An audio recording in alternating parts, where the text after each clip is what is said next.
Ok les gars, bienvenue sur cette nouvelle vidéo. Aujourd'hui les gars, je vais vous montrer un peu le quotidien dans ma préparation pour ma compétition de bodybuilding qui aura lieu le 22 juin à Issoire. Là je viens de rentrer de Birmingham avant-hier. Donc hier on a rattaqué la décharge glucidique. Donc c'est très dur honnêtement. Et là en gros, avec Marie qui est derrière la caméra, on va essayer de vous faire des vlogs tous les jours. Donc documenter toute la préparation jusqu'au jour de la compète. Donc honnêtement les gars, c'est très compliqué. J'ai eu un peu une baisse de morale en rentrant de Birmingham. Je me sentais pas prêt, etc. Et le fait d'avoir retrouvé Marie, ma chérie, franchement ça m'a reboosté de fou. Là on est devant Fitness Park, on va aller s'entraîner. Aujourd'hui ça va être une séance d'eau. Et en gros le but ça va être aussi de faire beaucoup de cardio pour augmenter encore plus la dépense calorique. Et essayer de découper ces putains de cuisses, vous le savez, c'est toujours un point qui est compliqué en compétition, d'avoir les cuisses bien découpées. Si vous voulez me soutenir, un petit like, un petit commentaire pour le retour sur YouTube, un petit abonnement. Et j'espère que vous kiffez aussi la nouvelle qualité de la nouvelle caméra que j'ai achetée. J'ai grave investi ce matin. Au petit déjeuner, juste 4 œufs. Donc c'est hardcore, hein. Voilà, je vous dis, on a pris les compléments alimentaires comme d'habitude. MyProtein, vous connaissez le code. Et on est parti sur cette séance. C'est parti.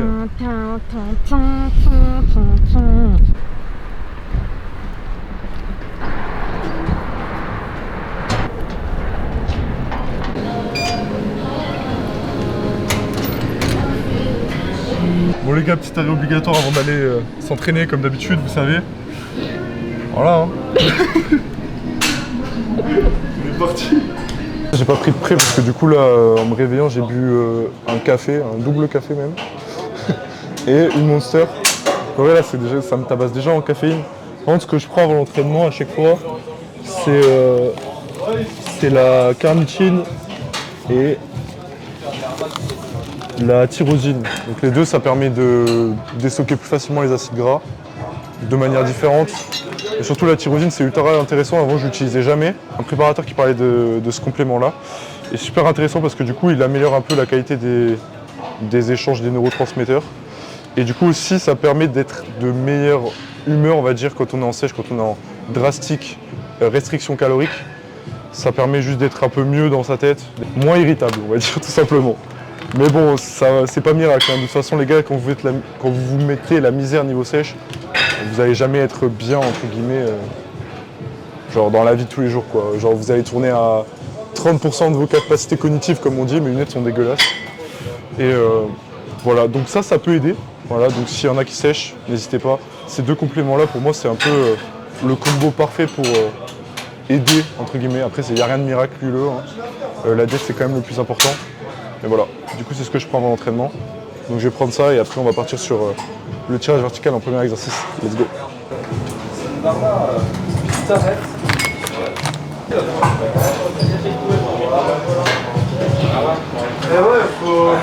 C'est dégueulasse. En fait la tyrosine elle a pas de goût. Mais la carnitine c'est horrible. En fait c'est super acide et amer en même temps. Faudrait que je te fasse goûter. tu vas gerber, je te jure, toi qui en plus qui craint un truc comme ça.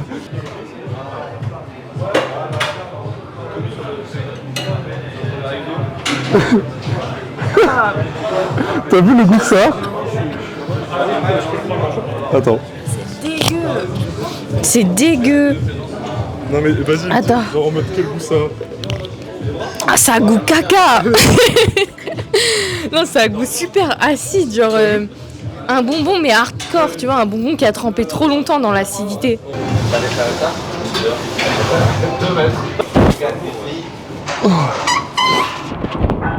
En fait ce que je fais les gars pour m'échauffer, c'est que je commence assez bas en poids et j'augmente de 10 en 10 à peu près sans trop de temps de repos. Donc là j'ai fait 20, 30, 40, je vais faire 50 jusqu'à ma charge de travail. Comme ça moi je suis bien chaud et je suis bien préparé pour faire mes séries de travail. L'important là c'est vraiment de mettre le maximum d'intensité. J'essaie de faire beaucoup moins de séries, beaucoup moins de volume, mais juste mettre énormément d'intensité dans mes entraînements. Vous allez voir sur les séries de travail, je me pousse au maximum et j'essaie de vraiment ne plus pouvoir faire un seul mouvement, voire même tricher des fois pour aller encore plus chercher dans l'intensité tout simplement. Et du coup, cette méthode-là me convient de mieux, elle me permet de bien traquer mes entraînements, c'est-à-dire je sais que la semaine d'avant j'ai fait 8 reps avec un tel poids, la semaine d'après je peux faire 9 reps et tout simplement comme ça progresser et être sûr de mes données sans abuser du volume et faire du volume un peu qui est inutile. Donc ça c'est vraiment ma manière de m'entraîner actuellement Et c'est celle qui fonctionne le mieux pour moi et ça m'évite de passer 8 heures à la salle aussi. En général, je fais 2 séries de travail à l'échec total. Et je demande à Marie en général de m'aider pour les dernières reps pour aller chercher encore plus d'échecs. On va partir sur la série de travail. En général, je mets 90 sur le tirage vertical. Bon, c'est pas ma prise habituelle, je la déteste, elle me défonce les mains, donc j'espère qu'avec les 5 ça me fera moins mal. Là, c'est échec, ça veut dire qu'on fait le maximum de reps possible, même avec le minimum d'énergie, parce que je pense qu'on peut voir que je suis dans un état assez avancé de la sèche.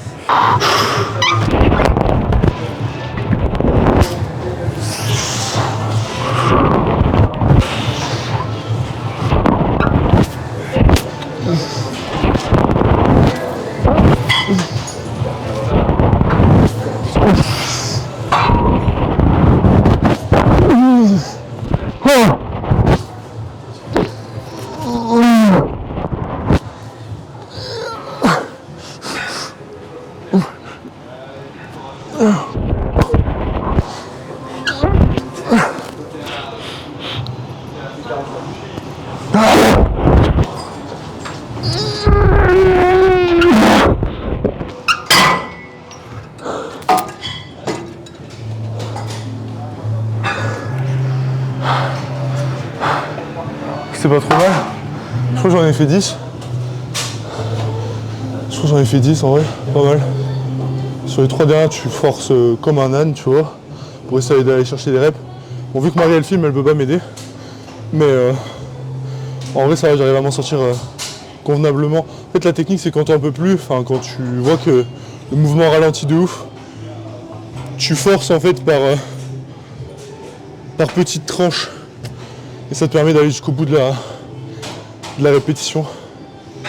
Donc voilà, on prend un peu de repos là. Et on fera la deuxième série pareil. Et après on change d'exo. Ce que je disais à Marie là, c'est que en fait je me rends compte que le body, c'est vraiment un des sports les moins sains. Et comme je disais, en mode je pense que ça se tape avec la boxe. Parce qu'en vrai de la boxe tu prends quand même des coups. Donc là on prend pas de coups. Mais genre plus tu avances dans la sèche et plus tu perds des PV en fait. C'est vraiment... j'ai l'impression que je suis dans Pokémon, à chaque fois il y a un Bulbizarre qui m'avance un truc dans la gueule. Et en vrai c'est hardcore de se dire que genre là tu dois pousser de fou ton corps dans des retranchements de fou sans avoir d'énergie de l'alimentation. Et genre devoir quand même faire des efforts entre guillemets énormes sans énergie pour essayer que ton corps épuise encore plus dans tes réserves. Et du coup ça te pousse dans des retranchements assez fous. Mais je pense que c'est ça qui fait là aussi la beauté du sport, c'est que c'est tellement dur que du coup ça fait que tu dis que si tu y arrives, si tu arrives à aller au bout de ton truc, t'as vraiment fait un truc de fou quoi, c'est un accomplissement de ouf. T'as d'autres sports qui sont un peu moins prenants et tu vas en compétition comme ça un peu, tu vois, mais le body en fait, faut que tu sois préparé.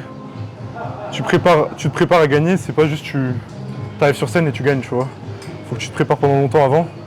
Ce que j'ai du mal à faire, moi je suis souvent sur le fil du rasoir, je fais mes preps un peu à l'arrache. Mais cette année, il va falloir changer ça pour arriver meilleur et aller chercher the fucking pro card, bro.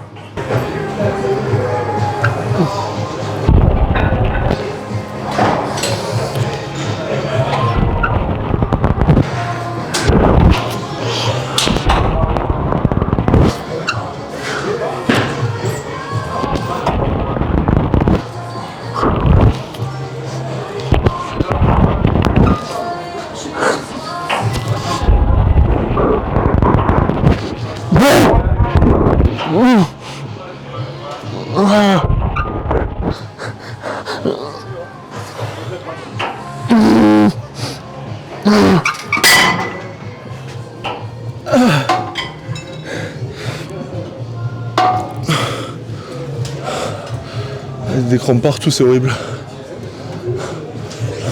En fait, vu qu'hier j'ai fait du RDL, mes avant-bras ils sont en sueur là. Et genre tu sais, j'ai la crampe de con là, tu sais là sur la hanche. Allez, deuxième exo, c'est parti. Toutes les machines sont prises. Bon, deuxième exercice les gars, tirage vertical à la machine.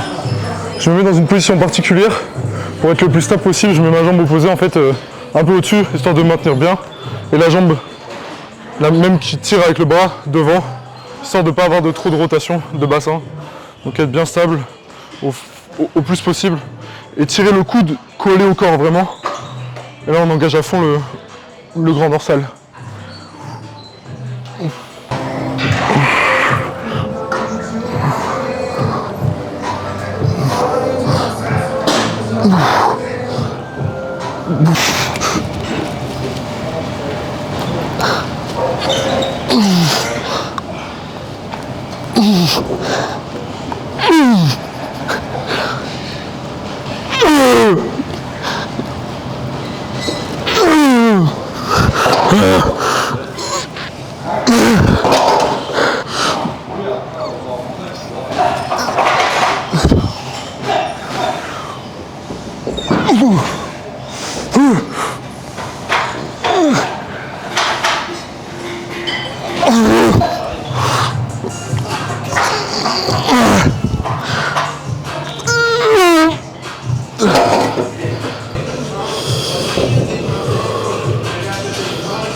On fait encore une comme ça. Et après on change d'exo. Pareil. 2 séries, full échec. C'est lourd là par rapport à d'habitude en vrai. Mais bon, j'essaie de garder mes charges au maximum pour éviter de cataboliser et essayer de maintenir toute la masse musculaire que j'ai acquérie cet hiver.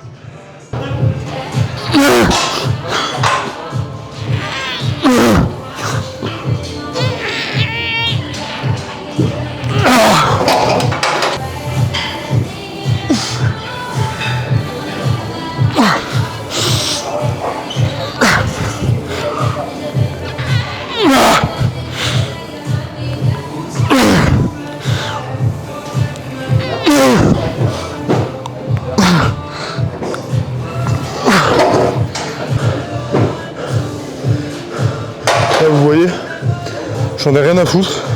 Je m'entraîne pas pour la vidéo, je m'entraîne pas pour Instagram, je m'entraîne pas pour n'importe quoi. Je m'entraîne juste pour être le plus performant possible sur scène dans 10 jours. Et je m'en bats les couilles. Vous voyez d'habitude sur Instagram on fait des exercices, on est là, hop, tu vois, mâchoire, truc. Là je m'en bats les steaks. Je suis comme je m'entraîne tous les jours quand je me filme pas. Et je pense que c'est ça aussi que vous attendez de voir sur les réseaux. C'est juste des gens qui montrent leurs vrais entraînements, pas les gens qui s'entraînent vraiment, parce qu'il y a 99% des gens qui s'entraînent pas vraiment. Mais moi je m'entraîne vraiment. Et souvent quand je m'entraîne vraiment, c'est quand je me filme pas. Et là le fait déjà d'avoir l'opportunité d'avoir Marie derrière la caméra, c'est un truc de fou. Parce que je peux me permettre de prendre mes temps de repos correctement, de ne pas avoir à penser à la caméra. Et de pouvoir mettre l'intensité que je veux, comme je m'entraîne habituellement. Sans fake, je fais des têtes de psychopathe. Mais en fait c'est comme ça qu'il faut s'entraîner les gars. Et je vous donne pas une fausse image du bodybuilding, c'est comme ça qu'il faut s'entraîner. Si vous voulez performer, si vous voulez gagner. Et voilà, il faut aller jusqu'au bout. C'est tout. Il n'y a pas de secret, il n'y a pas de formule magique, il n'y a pas de conneries et tout. Moi je fais du bodybuilding naturel, il n'y a pas de produit, il n'y a rien. C'est moi, mon travail, mon alimentation, et c'est tout.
Trust me, I'm not perfect. Get too comfy in they spot, they get knocked out of it.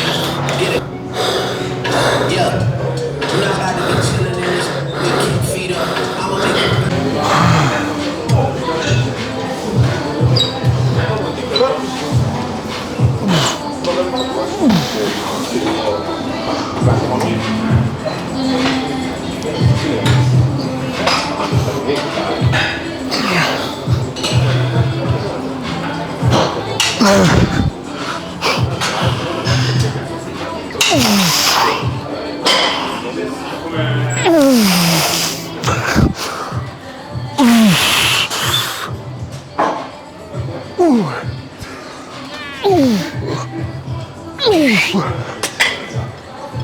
On va faire les extensions lombaires.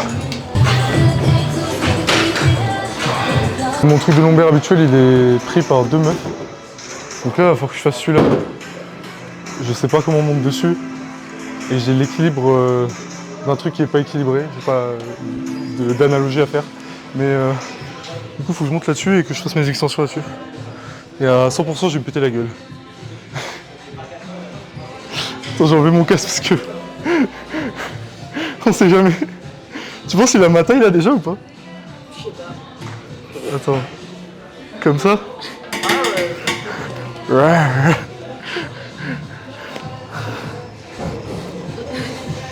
Wesh, mais il est pas du tout à ma taille là. Le truc pas vide. Mais il est pas à ma taille du tout, c'est grave loin. Ah ouais? Non, ça va en fait. Mais j'ai peur que ça tombe, genre. Mais non. Ça va pas tomber? Non. Je sais pas avec mes mains. Ah mon jogo il tombe. Oh, j'ai l'impression que tout le monde je vais tomber en avant, genre. Et voilà. Les mecs ils disent que les meufs elles viennent en calbar à la salle, mais. Moi je viens sans calbar, genre. En fait non, c'est mon problème, c'est que j'ai des calbars qui me vont quand je suis en prise de masse. Et dès que je sèche, genre, bah ils vont plus. Du coup, genre, je prends des calbars en XL et puis après, dès que je sèche, c'est mort. Là, en fait, le but, c'est vraiment d'oxygéner la zone du bas du dos. C'est une zone, en général, où on va stocker de l'eau et du gras, d'ailleurs. Et du coup, le fait de le travailler beaucoup, ça va gagner en qualité musculaire à cet endroit-là, en fait. C'est pour ça que j'arrive à avoir souvent un beau sapin de Noël. Bon, c'est génétique aussi, mais j'arrive à l'avoir assez tôt dans ma sèche. Moi, ce qui pêche le plus, c'est les ischios et les fessiers qui sèchent le moins chez moi. Je pense chez beaucoup de gens aussi. Et du coup, c'est une zone que j'ai pas mal tabassé aussi ces derniers temps. Surtout en faisant du cardio, genre avec les escaliers. Je focus de fou sur la chaîne postérieure. Et ça gagne en qualité en vrai. Bon après c'est le déficit aussi, hein. Faut se mettre la misère sur la diète. Donc voilà. En vrai ça va, hein. Je suis arrivé à monter dessus, je suis pas tombé. J'ai perdu 1000 points d'aura en montant là-dessus. Moins 1000 là, comme ça, d'un coup.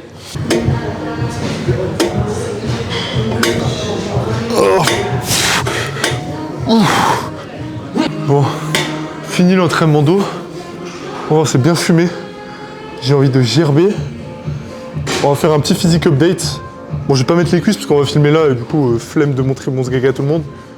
Je vais juste faire le haut du corps sur tout le dos, comme ça moi, vous voyez un peu à quoi ça ressemble actuellement. On fera une comparaison dans 9 jours. De toute façon, on va filmer tous les jours, donc vous allez voir qu'il n'y a pas de secret. Et bah, let's go, petit posing.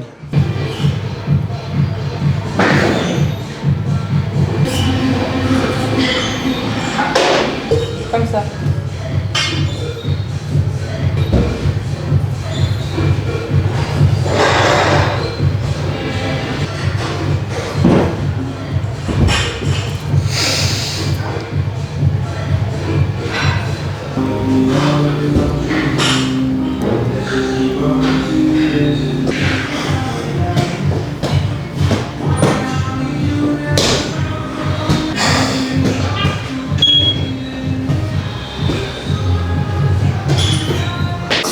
Bon les gars, repas post-workout, on a des brocs et du chicken, du poulet.